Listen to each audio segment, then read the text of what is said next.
बिस्मिल्लाहिर्रहमानिर्रहीम। Dear student, अस्सलाम वालेकुम। मैं हूं आपका chemistry teacher Mohammad Vasil Ifraz. आज हम पार्ट फर्स्ट की केमिस्ट्री स्टार्ट करने जा रहे हैं और पार्ट फर्स्ट की केमिस्ट्री के अंदर फर्स्ट लेक्चर हम स्टार्ट करने जा रहे हैं। इंशाल्लाह मेरे इस यूट्यूब चैनल पे हर रोज़ के डेली की रूटीन पर लेक्चर आते रहेंगे। आज हम अपना फर्स्ट लेक्चर स्टार्ट करते हैं चैप्टर नंबर फर्स्ट से, और जो आज का हमारा टॉपिक है वो है कंसेप्ट ऑफ एटम।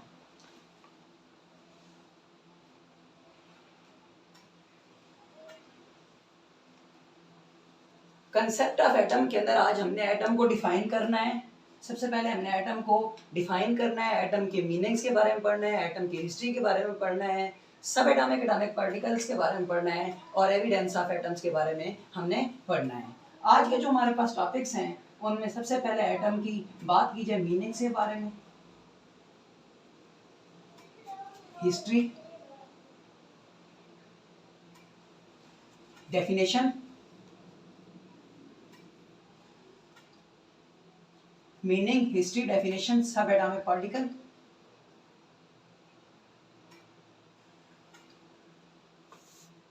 उसके बाद एविडेंस ऑफ एटम,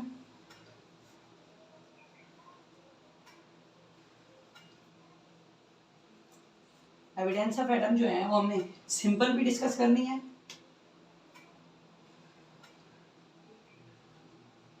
और इलेक्ट्रॉन माइक्रोस्कोप को यूज कर भी करनी है।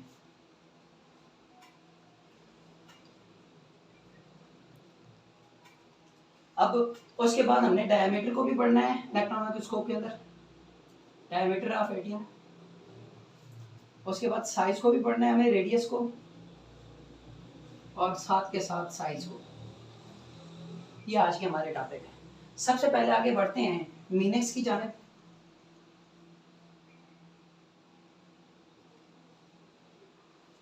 अब मीनिंग्स की बात स्टार्ट करते हैं। जहां तक मीनिंग्स के बारे में बताया जाते हैं, एटम जो है वो दो अल्फाज से निकले हैं और ये दो अल्फाज हैं ए और टम।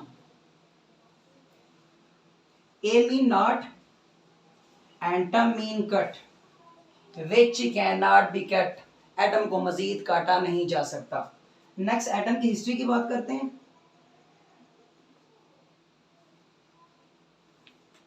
हिस्ट्री ऑफ एटम के अंदर हमने पढ़ना है, सबसे पहले जो है ग्रीक फिलोसफर है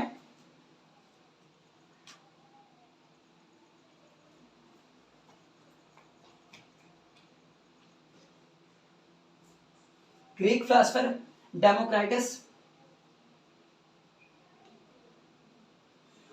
डेमोक्राइटस ने सबसे पहले एटम के बारे में अपना नॉलेज दिया और डेमोक्राइटस कहते हैं, क्या कहते हैं, matter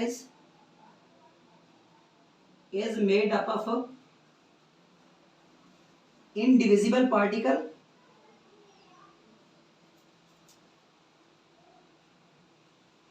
which he name as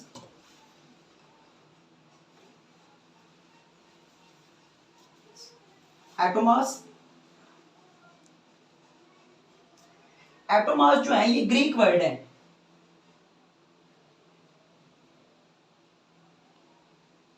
और एटोमास का मतलब होता है इनडिविजिबल, नाकाबिले तकसीम।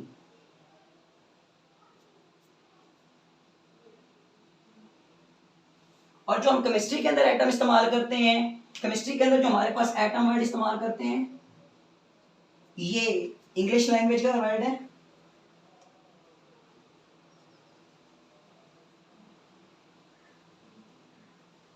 ये इंग्लिश लैंग्वेज का वर्ड है। तो ये बात स्टार्ट की है हमने हिस्ट्री ऑफ एटम के अबाउट।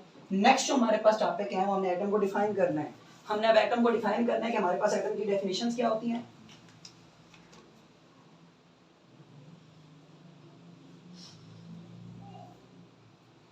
एटम जो होता है हमारे पास स्मॉलेस्ट इंडिविजिबल पार्टिकल होता है। स्मॉलेस्ट इंडिविजिबल पार्टिकल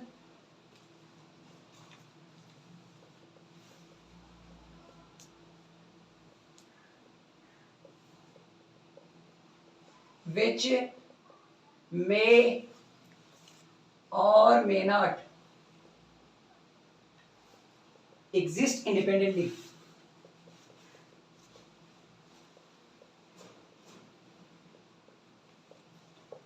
अब एटम हमारे पास वो स्मॉलेस्ट इंडिविजिबल पार्टिकल है, स्मॉलेस्ट इंडिविजिबल मीन नाकाबिले तकसीम, जो चीज तकसीम के काबिल ना रहे वो स्मॉलेस्ट इंडिविजिबल पार्टिकल है विच मे और मे नॉट एग्जिस्ट इंडिपेंडेंटली, जो कि मे एग्जिस्ट करते हैं इंडिपेंडेंटली और मे नॉट एग्जिस्ट इंडिपेंडेंटली।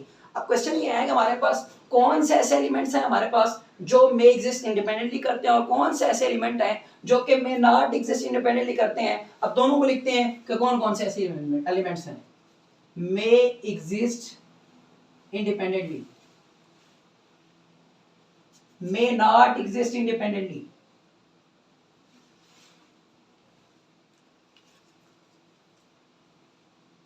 अब जो may exist independently की बात करते हैं तो उसके अंदर सबसे बेहतरीन जो एग्जांपल है, बेस्ट एग्जांपल है नोबल गैसेस। नोबल गैसेस में बात करते हैं हीलियम की, नियॉन की, आर्गन की, क्रिप्टॉन की। नोबल गैसेस के पास ये एबिलिटी होते हैं, वो एग्जिस्ट करते हैं इंडिपेंडेंटली क्योंकि वो स्टेबल होते हैं, उनका डुप्लेट रूल भी कंप्लीट होता है और उनका ऑक्टेट रूल भी कंप्लीट होता है। Attaining 2 electron in their valence shell is called duplet rule and attaining 8 electron in their outermost shell is called octet rule. उनका डुप्लेट रूल भी कंप्लीट होता है, ऑक्टेट रूल भी कंप्लीट होते हैं, स्टेबिलिटी अटेन कर लेते हैं। इस वजह से ये जो होते हैं मे एग्जिस्ट इंडिपेंडेंटली करते हैं। बात सर करते हैं किस चीज की मे नॉट एग्जिस्ट इंडिपेंडेंटली, उनमें कौन कौन से मॉलिक्यूल्स हैं। उनमें एग्जांपल बात करते हैं सोडियम की, क्लोरीन की एग्जांपल ले लेते हैं, मैग्नीशियम की एग्जांपल ले लेते हैं, आयरन की एग्जांपल ले लेते हैं, सो ऑन। इस तरह के जितने भी एलिमेंट्स हैं ये ऐसे एलिमेंट हैं जो कि मे नॉट एग्जिस्ट इंडिपेंडेंटली। इनके पास ये एबिलिटी नहीं होती कि ये एग्जिस्ट इंडिपेंडेंटली करें, ये दूसरे एलिमेंट्स के पास जाकर मिलते हैं और तब जाकर बॉन्ड बनाते हैं, केमिकल बॉन्ड। बॉन्ड बनाने के बाद फिर ये एग्जिस्ट करते हैं, अदरवाइज ये खुद इंडिपेंडेंटली एग्जिस्ट नहीं करते। नेक्स्ट जो हमारे पास टॉपिक है वो है सब एटॉमिक पार्टिकल।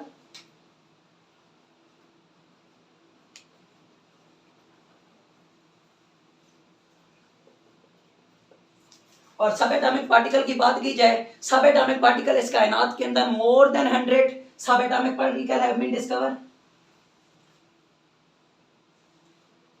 ये एमसीक्यूज भी है, more than 100 subatomic particle have been discover.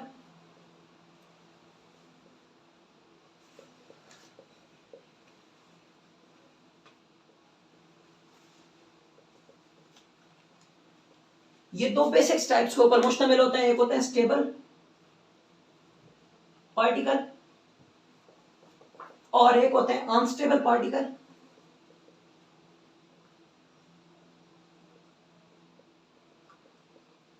अब स्टेबल पार्टिकल की बात की जाए तो फंडामेंटल पार्टिकल जो हमारे पास होते हैं, 3 फंडामेंटल पार्टिकल होते हैं, electron, proton and neutron. Electron revolve around the nucleus and proton and neutron are present in the nucleus। Unstable particles की बात करते हैं हम। अब अनस्टेबल पार्टिकल जो हमारे पास होते हैं उनमें हम बात करते हैं क्वेस्ट्रॉन्स की, न्यूट्रिनो हो गया हमारे पास, एंटी न्यूट्रिनो हो गया। ये जो है हमारे पास अनस्टेबल पार्टिकल हैं। और इलेक्ट्रॉन के बारे में जानते हैं कि इलेक्ट्रॉन जो है वो आप लोगों के पास नेगेटिव चार्ज कैरी करता है, प्रोटॉन पॉजिटिव चार्ज करता है और न्यूट्रॉन कोई चार्ज कैरी नहीं करता। न्यूट्रॉन जो होता है वो हमारे पास इलेक्ट्रिकली न्यूट्रल होता है, वो हमारे पास इलेक्ट्रिकली क्या होता है, न्यूट्रल होता है। नेक्स्ट जो हमारे पास टॉपिक है वो है evidence of atom.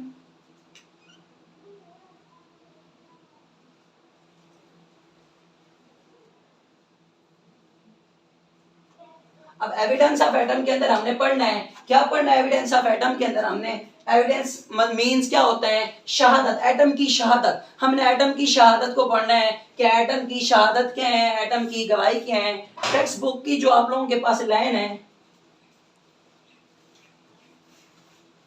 Atom is not see clearly, size of atom को क्लियरली देखना मुमकिन नहीं है, but it is very nearest to see the size of atom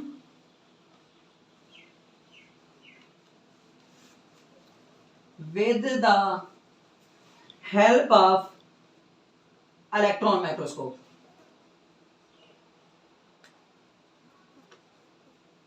हम एटम को नॉट एटम के जो साइज है हम उसको clearly with the help of naked eye नहीं देख सकते, लेकिन एटम को हम with the help of electron microscope आसानी के साथ देख सकते हैं। पॉसिबल होता है कि हम इलेक्ट्रॉन माइक्रोस्कोप की मदद से इसको देख लें। इलेक्ट्रॉन माइक्रोस्कोप किसी भी साइज को मैग्नीफाई करके बड़ा करके हमें दिखा देता है, ये इसका काम होता है। और ये जो एक डॉट होता है, सिंपल जो एक डॉट होता है, इस डॉट के अंदर मोर देन 2 मिलियन एटम होते हैं।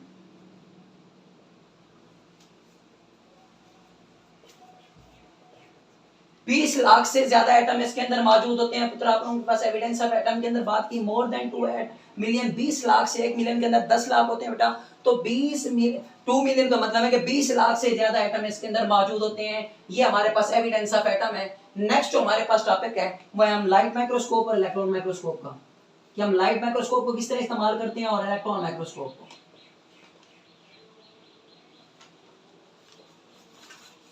अब बात स्टार्ट करें लाइट माइक्रोस्कोप की। सिंपल जो माइक्रोस्कोप होती हैं, अगर मैं सिंपल बात करता हूं, मैं दिखाता हूं हमारे पास कोई भी ऑब्जेक्ट है और उसकी जो वेवलेंथ है रेडिएशंस की, वो हमारे पास क्या है, वो 5 नैनोमीटर है। और हमारे पास जो इधर साइज ऑफ ऑब्जेक्ट है वो कितना है, 2 नैनोमीटर। तो मीन हमारे पास वेवलेंथ ऑफ रेडिएशंस बड़ी हैं, इसकी वजह से हम image not observe, image is not observe.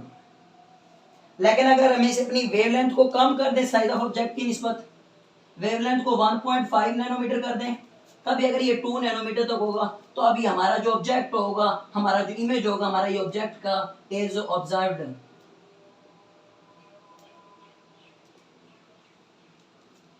फिर हमें इमेज नजर आएगा जब हमारी ये वेवलेंथ इससे छोटी होगी, तब हम आसानी के साथ अपने उसको देख लेंगे। अब बात स्टार्ट करते हैं इलेक्ट्रॉन माइक्रोस्कोप की मदद से कि अब इलेक्ट्रॉन माइक्रोस्कोप का क्या काम होता है। हम अगर पीस ऑफ ग्रेफाइट को लेते हैं तो एक इलेक्ट्रॉन माइक्रोस्कोप जो होते हैं हमें पीस ऑफ ग्रेफाइट को 50 मिलियन टाइम बड़ा करके दिखाती हैं।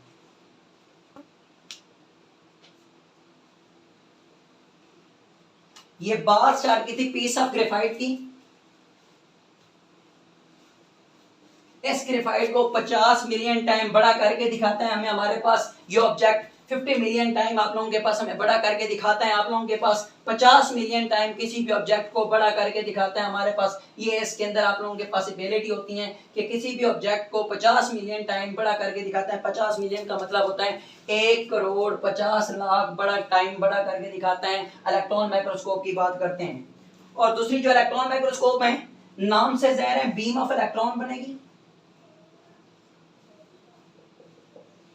और अगर सिंपल कोई ऑब्जेक्ट देखना हो तो उसके लिए जो फोटॉन बनती हैं वो क्रस्ट और ड्रफ की फॉर्म में बनती हैं, तब हमें इमेज ऑब्जेक्ट नजर नहीं आता। लेकिन अगर इस बीम ऑफ इलेक्ट्रॉन की बात करते हैं तब हमें जो इमेज नजर आता है, छोटे इलेक्ट्रॉन की बीम बनती हैं तो हमें ऑब्जेक्ट आसानी के साथ नजर आ जाता है बीम ऑफ इलेक्ट्रॉन की मदद से। इलेक्ट्रॉन माइक्रोस्कोप जो है सबसे पहले अर्नेस्ट रुस्का ने डिस्कवर की थी इलेक्ट्रॉन माइक्रोस्कोप को। इलेक्ट्रॉन माइक्रोस्कोप की डिस्कवरी की बात करते हैं हायर क्लासेस के अंदर इलेक्ट्रॉन माइक्रोस्कोप के हवाले से, तो ये बीम ऑफ इलेक्ट्रॉन पढ़ती हैं किसी भी ऑब्जेक्ट की माइनर से माइनर डिटेल को देखने के लिए। ये काम था इलेक्ट्रॉन माइक्रोस्कोप का। उसके बाद हम अपने काम को मजीद आगे बढ़ाते हैं इलेक्ट्रॉन माइक्रोस्कोप की मदद से। हम अब इलेक्ट्रॉन माइक्रोस्कोप की मदद से सिंपल इलेक्ट्रॉन माइक्रोस्कोप का हमने यूज पढ़ा है। नेक्स्ट जो हमारा टॉपिक है वो हमने क्या पढ़ना है, डायमीटर और रेडियस को। डायमीटर को पहले पढ़ते हैं, फिर रेडियस को डिस्कस करते हैं। अब डायमीटर की बात करते हैं कि डायमीटर क्या होता है हमारे पास। अब जहां तक बात करते हैं डायमीटर के बारे में, मैं कोई भी सर्कल ड्रा कर लेता हूं, ये सर्कल को इक्वल पार्ट्स के अंदर डिवाइड कर देता हूं, ये उसका डायमीटर हो जाएगा। और ये डायमीटर फॉर एग्जांपल मैं एक्सरेज की मदद से रेडिएशंस के डायमीटर की बात करता हूँ एक्सरे स्टडी के मुताबिक, तो वो 2 × 10⁻⁻10 मीटर होती हैं। इसको अगर कन्वर्ट करता हूँ न्यूटन मीटर के अंदर तो ये कितना न्यूटन मीटर बन जाएगा, ये 0.2 न्यूटन मीटर बन जाएगा। इसको कन्वर्ट कर देता हूँ एंगस्ट्रॉम के अंदर तो कितना हो जाएगा, ये 2.0 एंगस्ट्रॉम हो जाएगा। ये ए फॉर एंगस्ट्रॉम होता है आप लोगों के पास। उसके बाद अगर मैं इस डायमीटर का रेडियस लेता हूँ, जो रेडियस होता है वो इस डायमीटर का हाफ होता है। ये जो एरिया है ये इस डायमीटर का रेडियस होगा और ये हाफ कर देंगे तो क्या हो जाएगा 1 × 10⁻⁻10 मीटर। अब इसी को उसी तरह नैनोमीटर के अंदर कन्वर्ट करते हैं तो क्या हो जाएगा 0.1 नैनोमीटर। और एंगस्ट्रॉन क्या बन जाएगा 1.0 एंगस्ट्रॉन। ये हमारे पास था डायमीटर ऑफ, आप लोगों के पास जो हमारे पास एक्स रेज की मदद से हमने एटम के डायमीटर की बात की। आप लोगों के पास लास्ट जो हमारे पास टॉपिक है वो है साइज ऑफ एटम। अब साइज ऑफ एटम की बात करते हैं। अब ये साइज ऑफ एटम की अगर हम बात करें, साइज ऑफ एटम क्या है, वो रेंजेस करते हैं। और साइज जो होते हैं, ये साइज या मास, जो साइज की बात कर लेते हैं, मासेस की बात करते हैं, ये रेंज करते हैं 10 की पावर -27 kg टू 10 की पावर -24 kg। अब अगर इस किलोग्राम को हम कन्वर्ट कर देते हैं किस चीज के अंदर, ग्राम के अंदर, तो ये कितना हो जाएगा, ये हो जाएगा 10 की पावर -24 ग्राम टू 10 रेज की पावर -21। क्योंकि एक जो किलोग्राम होता है 1 kg इज इक्वल टू कितने के इक्वल होगा, 10 की पावर 3 के ग्राम के। 3 0 की जगह वो 3 कन्वर्ट कर देंगे, वो प्लस का ये माइनस का, तो -24 और -21 मिलीग्राम में अगर हम इसको कन्वर्ट करें तो ये 10 रेज की पावर कितना हो जाएगा, -21। 3 मजीद लेस कर देंगे, ये मिलीग्राम के अंदर कन्वर्ट हो जाएगा, और ये इसी तरह -18 हो जाएगा mg। यहाँ पर ऊपर हम ग्राम इस्तेमाल करते हैं। ये हमने इन यूनिट को कन्वर्ट किए हैं, साइज ऑफ एटम हमारे पास हैं। आज हमने टॉपिक पढ़ा है concept of atom. Concept of atom के अंदर हमने टॉपिक पढ़ा है, कौन कौन से टॉपिक पढ़े हमने मीनिंग्स को पढ़ा, हमने हिस्ट्री को पढ़ा, हमने डेफिनेशन पढ़ी, सब एटॉमिक पार्टिकल पढ़ा, एविडेंस ऑफ एटम पढ़ा, सिंपल और इलेक्ट्रॉन माइक्रोस्कोप के अंदर फर्क पढ़ा है, डायमीटर पढ़ा, रेडियस पढ़ा। Thanks for watching. आप अगर उम्मीद है कि मेरे चैनल को ज़रूर सब्सक्राइब करेंगे आने वाली वीडियोस के अंदर, और कमेंट्स के अंदर जो भी सवालात हों आप अपने सवालात को कमेंट्स के अंदर ज़रूर बताएंगे। आपका बहुत शुक्रिया। आपका टीचर सर बासित। अल्लाह हाफिज़।